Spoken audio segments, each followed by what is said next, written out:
تبارك الذي بيده الملك وهو على كل شيء قدير الذي خلق الموت والحياة ليبلوكم أيكم أحسن عملا وهو العزيز الغفور الذي خلق 7 سماوات طباقا। আসসালামু আলাইকুম রহমতুল্লাহি ওয়া বারাকাতুহু।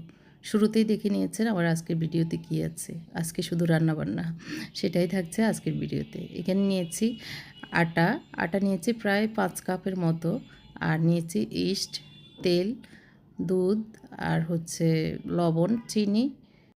তরল দুধটা আমি একটু হালকা কুসুম গরম করে নিয়েছি। ইস্ট নিয়েছি 2 টেবিল চামচ, দুধ 2 টেবিল চামচ, তেল 3 টেবিল চামচ, 1.5 চামচ নিয়েছি চিনি, পরিমাণ মতো লবণ, আর কুসুম গরম দুধ আর কি। এই তো সবগুলো আগে শুকনো উপকরণগুলি দিয়ে ভালো করে মেখে নিব। তারপরে আমি মিল্ক বা পানি ওইটা দিব আর কি। এখানে তরল দুধ না থাকলে শুধু গরম পানি করেও দেওয়া যায়, কোনো সমস্যা নেই। আমি আজকে বানাবো হচ্ছে ছোটো বোন দিয়ে একটু বার্গার বানাবো। তো সেজন্য আগে বোনটা বানাতে হবে, সেই প্রস্তুতিটাই চলছে।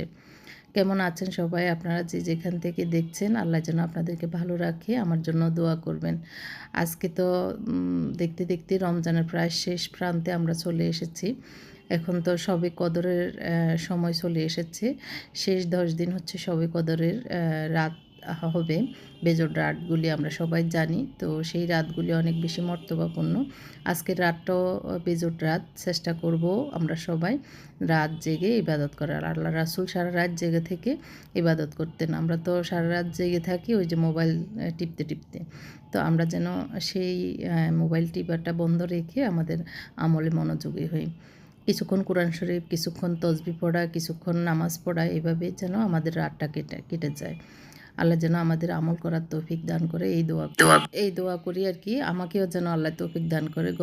প্রথমটা আমি আলহামদুলিল্লাহ যতটুকু পেরেছি করেছি, আল্লাহ কবুল করুন, এই আর কি। তো আপনারা তো অনেক বুজুর্গ মানুষও আমার ভিডিও দেখেন, আপনারা অনেক বেশি আমল করেন। আমার জন্য একটু দোয়া করবেন, আল্লাহ যেন আমার আমলগুলি আল্লাহ কবুল করেন এবং আমল করার তৌফিক দান করেন। সেজন্য আধা ঘন্টা রেখে দেওয়ার পরে একদম ফুলে গিয়েছিল আটাটা। এখন আমি একটু পাতলা করে বড় করে বেলে নিচ্ছি। আর ওই যে সামনে দেখা যাচ্ছে গ্লাসটা, সেই গ্লাসের মুখের মাপ নিয়ে আমি গোল গোল করে গ্লাসটা দিয়ে চাপ দিয়ে বানিয়ে নিব অনেকগুলো বোন। তো এগুলি ছেঁকলে কিন্তু ফুলে যায় সুন্দরভাবে। তো আরেকটু মোটা রাখতে চাইলে মোটা রাখবেন, তবে একটু পরে কিন্তু এগুলি ফুলে ওঠে আবার। তো আমি একটু পাতলা করে বেলেই বানিয়ে নিচ্ছি। তো আসলে আটা আর একটু কম করা উচিত ছিল, আমার আটা করা হয়ে গেছে বেশি, অনেকগুলো বোন হয়ে গেছে বানাতে। তো আমার মুনতাসির বলতেছিল, আম্মু টেবিল নিয়ে স্টল দিয়ে দেন, তাহলে বিক্রি হবে অনেক, এই বার্গারটা তো আপনার মজা হয় অনেক। তো আমি বলতেছি হ্যাঁ, অনেক তো লাভ হতো। আর শেষ পর্যন্ত আমাকে এটা বিক্রিতেও তোমরা লাগিয়ে দিতে চাচ্ছ, তাই না? দুষ্টামি করতেছিলাম এই আর কি।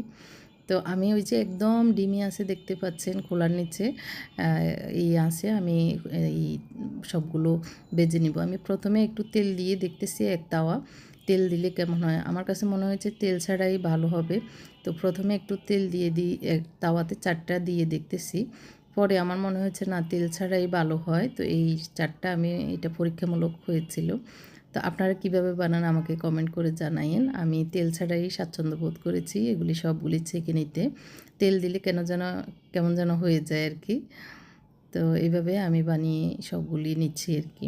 নিচে কেমন যেন হয়ে গেছে।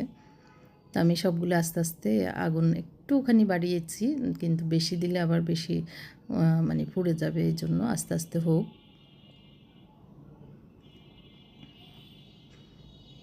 এভাবে প্রথমে বানিয়ে রেখেছি, বানিয়ে রাখার পরে আস্তে আস্তে এগুলি ফুলে যাচ্ছে। তো আবার এগুলি ছেঁকে নিতেও সুবিধা হচ্ছে। রমজানের তো শেষের দিকে ঈদ তো আসতেছে, সবার অনেক আনন্দের, অনেক জামা কাপড় সেলাই করছেন বা জামা কাপড় কিনতেছেন। তো ঈদটা কোথায় কে করবেন কমেন্ট করে জানাবেন। বাড়িতে করবেন না যে যেখানে আছেন সেখানে করবেন। আমরা যাবো চিন্তা করছি, কিন্তু মুনতাসিরের পরীক্ষা, এখন কি করব বুঝতেছি না। আল্লাহই ভালো জানেন। এখনও আমরা মানে দোদলবন্দায় আছি আর কি, যাবো কি যাব না। তো এভাবে আমি রুটিগুলি সেঁকে নিচ্ছি। এগুলি দিয়েই বার্গার বানাবো। তো সেটার ফুল প্রসেসটা দেখাচ্ছি। আপনারা চাইলে আপনারা করতে পারেন। আমি কিন্তু ওই যে গত ব্লগটা দেখেছেন, ড্রয়িং রুমটা গুছাচ্ছি, ওইটা গুছিয়ে এসে এই কাজটা ধরেছি। তো করতে করতে আসলে সময় লেগেছে। তো এরপর পরে আমি নামাজ পড়ে আবার ইফতারের আয়োজনও করে ফেলেছি। আসলে এই উপকরণগুলি কিন্তু আমাদের ঘরে থাকে, ইস্ট ছাড়া। তো ইস্টটা একবার এনে ডিপ ফ্রিজ বা নর্মাল ফ্রিজে রেখে দিলে অনেক দিন ভালো থাকে, নষ্ট হয় না। আর যদি বাইরে রাখা হয় ইস্টগুলি নষ্ট হয়ে যায়, কাজ করে না। তো আর না হয় আমাদের ঘরে সবই থাকে, আমরা যদি একটু খেয়াল করি এগুলি দিয়ে বাচ্চাদেরকে খুশি করতে পারি বা নিজেরাও মাঝে মধ্যে করে খেতে পারি। তো শেষ হয়ে আসছে, আর 2টা ছিল, সেটা বসিয়ে আমি এই যে অনেকগুলো, ঠান্ডা হলে একটা বক্সে রেখে দিব। তার আগে ডাল আজকে পেস্ট করতে হবে। তো আমি হ্যান্ড ব্লেন্ডার দিয়ে ডালগুলি পেস্ট করে নিচ্ছি। তো হ্যান্ড ব্লেন্ডার সাথে এই জগটা থাকে, জগের ভিতরে করছি, একটু পানি দিচ্ছি, মনে হচ্ছে যে বেশি শুকনা এই জন্য। তো একটার পাশাপাশি একটা করে ফেললে আর বেশি সময় লাগে না।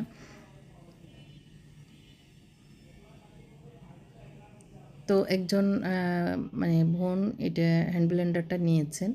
উনি মনে হচ্ছে যে চালাতে পারছেন না বা বুঝতেছেন না, এই জন্য আজকে দেখিয়ে দিচ্ছি। এই যে এভাবে আটকে থাকবে, আবার ভিতরেও আটকে থাকে, এগুলি ঝাড়া দিলে পড়ে যায়। এমনিতে তো এগুলি চলে এভাবে। এই যে আমি একটু পানি বেশি দিয়ে ফেলছি মনে হচ্ছে। তো দেখা যাক, নিচের দিকে গাঢ় হয়ে বসে আছে। আর এই মাথাটা খোলা যায়, দেখতে পেরেছেন। তো আজকে তো সব বানাবো না, যতটুকু বানাবো ততটুকু আলাদা করে নিব, আর বাকিগুলো বক্সে রেখে দিব। এই যে নিচে লেগে মানে একদম জাম হয়ে আছে, তার মানে এগুলি ভালো করে এখনও হয়নি, আর নিচের দিকে পানিও কম, এর জন্য। তো ঠিক হয়ে যাবে। তো আমি আরেকটু ব্লেন্ড করে নিচ্ছি নিচেরগুলি, এগুলি বেশি আস্তে আস্তে হয়েছে। তো এখন পারফেক্টলি হয়েছে, আর এভাবে মানে আটকে থাকে আর কি। যাই হোক, সামনে একটা টিপস ভিডিও দেখাবো, আপনাদের সাথে শেয়ার করব আর কি। আশা করি আপনাদের ভালো লাগবে। যদিও অনেকে এখন খুবই এক্সপার্ট, এখন ডিজিটাল যুগে সবাই সব কিছু জানেন।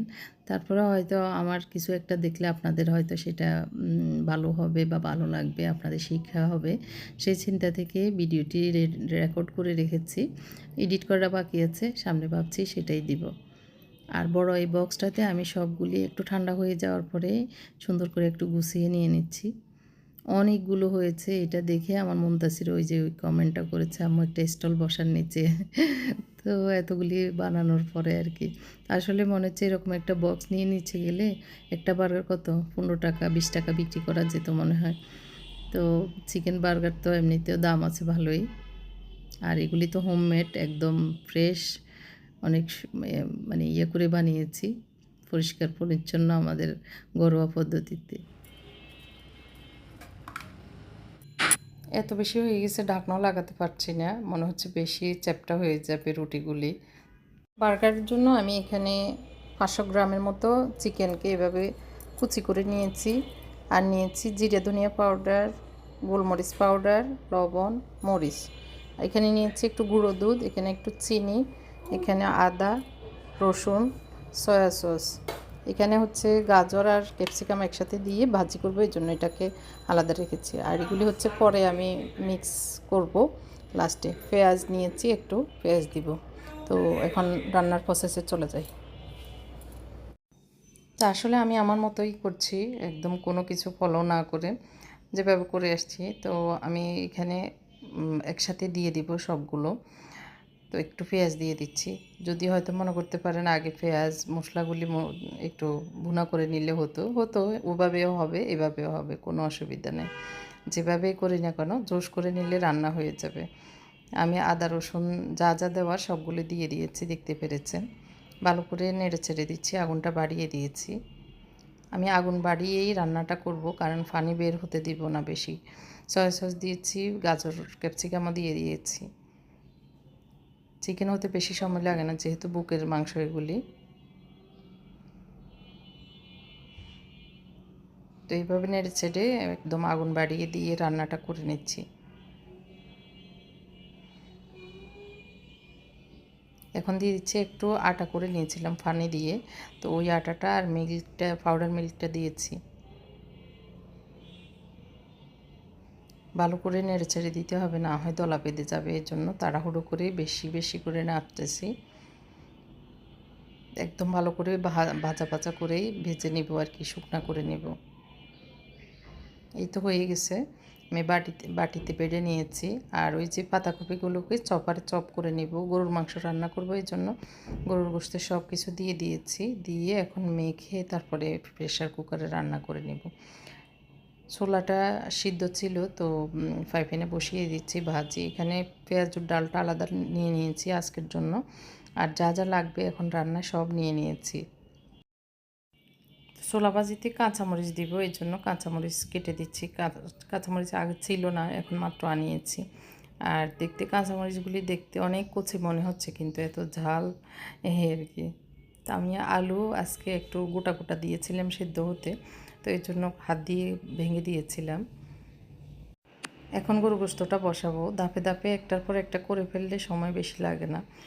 তো গরু গোশতটা ভালো করে মেখে তারপর প্রেশার কুকারে তেল গরম করে তেলের ভিতরে দিয়ে দিব। গরু গোশত এক এক সময় এক একভাবে রান্না করি, মেখে রান্না করি বেশি সময়। তবে আবার প্রেশার কুকারে সব কিছু দিয়ে তারপরে একটু ভুনা করে তারপর ওইভাবে রান্না করি। ধনিয়া পাতা দিয়ে একটু উপর দিয়ে সরিষার তেল দিয়ে দিলে মানে ছোলাতে একটু সরিষার তেলের ঘ্রাণ লাগে, ওই ভাজাটা মানে বুট ভাজিটা খেতে মজা লাগে আমার কাছে। আপনারা কীভাবে ভাজি করেন কমেন্ট করে জানাবেন। তো গরু গোশতে আমি সরিষার তেল, সয়াবিন তেল দুইটাই দিই, এর জন্য দুইটাই দিয়ে দিচ্ছি। তেলটা গরম হয়ে যাওয়ার পরে গোশতগুলিও দিয়ে দিচ্ছি।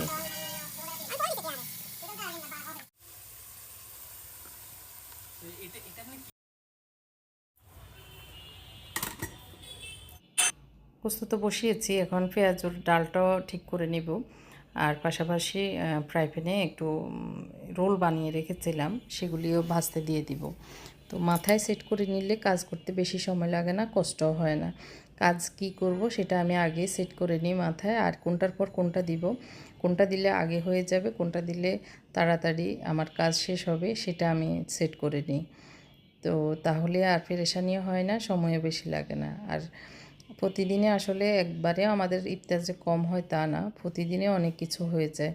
কিছু করব না ভাবি, কিন্তু আবারও ওই রান্নাঘরে গেলে এটা সেটা টুকটাক মিলে ভালোই খাবার আয়োজন হয়ে যায়। যদিও সব খাবার আসলে খাওয়া হয় না, তারপরেও একটু একটু করতে করতে কেন যেন অনেকগুলো আইটেমই হয়ে যায়। তো ওই তো পেঁয়াজুর ডালটা ঠিক করে রেখে এখন আমি ওই যে ভাজি করব পাকোড়া, মানে পাকোড়া না সরি, রোল। তো এই জন্য তেল দিয়ে দিচ্ছি। আমার ছেলে যেহেতু পরোটা এসেছে, তো ও ও কী খাবে না খাবে, আসলে ওরা তো ওখানে এত কিছু নিজ হাতে বানিয়ে খেতেও পারে না।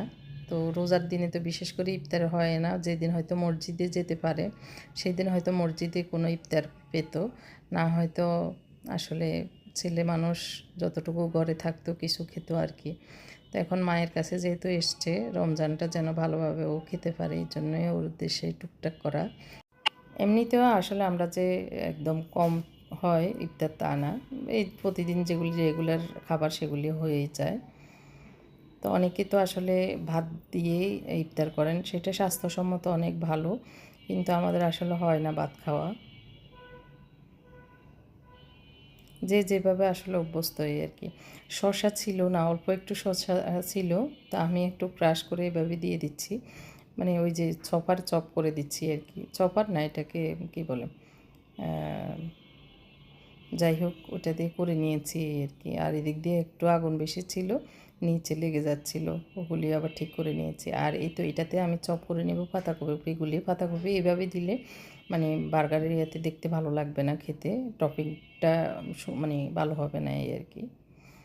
এই পাশাপাশি এখন পেঁয়াজুর ডালগুলি ভালো করে মেখে আবারও দিয়ে দিচ্ছি আর কি পেঁয়াজের জন্য। তো আমার হাজব্যান্ডটা এসেছে, উনি করবে ইফতারের সময় আসলে আমাকে সহযোগিতা করে। আর বড় ছেলে ও চপ করে নিয়েছে আর আমি পেঁয়াজগুলি দিয়েছি, তো আমার হাজব্যান্ড এগুলো উল্টাচ্ছে। আমি বলে দিচ্ছি কী কী দিবে। মেয়োনিজ দিবে আর একটু সস ছিল, ধনিয়া সস, সেটা একটু দিয়েছি, আর একটু টমেটো সস, চিলি সস দিয়েছি, দিয়ে ভালো করে এগুলি মেখে নিচ্ছি। তো এখন আমার ছেলে ওই যে রুটিগুলি মানে বোন বানিয়েছিলাম সেগুলিকে 2 ভাগ করে নিচ্ছে, আর আমি বার্গারের ভিতরে পুরটা রেডি করে দিয়েছি, ওই করবে।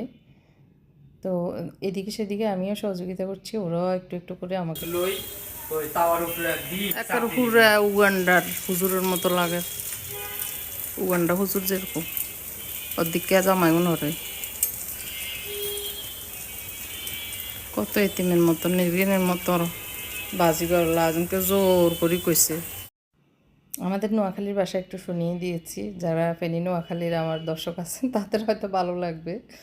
তো আমার ছেলে এভাবে বনগুলি কেটে নিচ্ছে। আসলে পাউরুটি বন কাটার যে ছুরিটা আছে সেটা দিয়ে কাটলে অনেক ভালো হয়, মানে ছুরির আগায় দাঁত দাঁত থাকে আর কি, কাটা কাটা, ওই ছুরি দিয়ে পাউরুটি বন কাটলে মানে পারফেক্ট হয়। এমনি নর্মাল ছুরি দিয়ে আসলে কাটা যায় না। তো আমি এভাবে একটু ঢুকিয়ে দিচ্ছি। খুবই টেস্ট হয়েছিল আসলে, খাবার পরে ওরা খুব পছন্দ করেছে, মানে মজা হয়েছে। তো আমার ছেলে বলতেছিল এগুলো বন্যা টোটিলাই বলা যায় এগুলোকে। তো আরেকটু পেঁয়াজুর ডাল ছিল, আমি ওইটাও দিয়ে দিচ্ছি, আমার হাজব্যান্ড উল্টিয়ে পাল্টিয়ে নিচ্ছে আর কি। আর বাকি যেগুলি ছিল আমার ছেলে আজকে বললো যে এত বেশি করব না, আমরা আজকে যতটুকু খাবো ততটুকু করবো। আর গরু গোশত হয়েছে, ও বললো গরু গোশত দিয়ে নান রুটির মতো, তো ওইভাবে আমরা খাবো। তো আমি বললাম ঠিক আছে, যেভাবে তোমাদের ভালো হয় সেভাবে করো। তো 2 দিন আমি আসলে চিড়া করেছিলাম, তো ওইটা আমার শাশুড়িকে দিচ্ছি একটু, তো একটু সর উঠিয়ে রেখেছিলাম, ওইটাও একটু দিয়েছি, আর কলা বেশি করে দিয়ে চিড়াটা বানিয়ে নিয়েছি। এই তো আমাদের ইফতার মোটামুটি রেডি। পেঁয়াজগুলো আসবে, সালাদ আসবে। তো আমার শাশুড়িকে ওই যে ছিঁড়ে দিয়েছি, উনি বসে ওগুলি আগে খেয়ে নেবে। কিছুক্ষণ পর পরে খাবার দিতে হয়, তো না হয় শুধু ঘুরে ঘুরে হাঁটে, খাবার দিতে হয় তো খায় আর কি, চুপচাপ থাকে। তো এই যে উল্টিয়ে নিচ্ছে উনি। তো এই কাজটা ওনারা করাতে আমার একটু হেল্প হয়, এই সময়টা আমি অন্য কাজ করতে পারি। আরেকটা আছে, আমি বললাম সেটা নিয়ে আসেন, আমি টেবিলে দিয়ে দিচ্ছি। আজকে আর বেগুনি বানাইনি, যেহেতু 2টা আইটেম বাড়তি আছে এর জন্য বেগুনি বানাইনি। আমার শাশুড়ি বললাম এটা খেতে পারবেন, বলো যে দেখি দে। তো আমি দিয়েছি, কিন্তু 1 কামড় খেয়েছে, বাকিটা আবার দিয়ে দিয়েছে। খেতে পারে না, দাঁত বেশি মানে দাঁত নাই তো, 1-2টা দাঁত, ওইটা দিয়ে কোনো রকমে খায়। তো দাঁত থেকেও বলে যে ঝালটা ওনার বেশি অপ্রিয়। মিষ্টি জাতীয় যত খাবার দিবেন কোনো অসুবিধা না, বেশি করেই খাবে, কিন্তু ঝাল জাতীয় কোনো খাবারই ওনার সব কিছুতে ঝাল। আমাদের কাছে ঝাল না লাগলেও ওনার কাছে ঝাল লাগে। যাই হোক, এই তো আমাদের ইফতার খাওয়া হচ্ছে। কেমন লেগেছে আজকের ভিডিওটি কমেন্ট করে জানাবেন, একটি লাইক দিয়ে যাবেন। শেষে আমরা শেষ প্রান্তে চলে এসেছি, যাওয়ার সময় একটা লাইক দিয়ে যাবেন এই অনুরোধ করছি। আমার ছেলে গোস্ত দিয়ে ওই রুটি দিয়ে খাচ্ছে। তো এই ছিল আমার আজকের ভিডিও। সবাই আমার জন্য দোয়া করবেন, এই কদরের রাতে, দোয়া কবুলের রাত, দোয়া করবেন আমাদের জন্য, আর আমিও আপনাদের জন্য দোয়া করব ইনশাআল্লাহ। তো আজকের মতো এখানেই বিদায় নিই। আল্লাহ হাফেজ, আসসালামু আলাইকুম।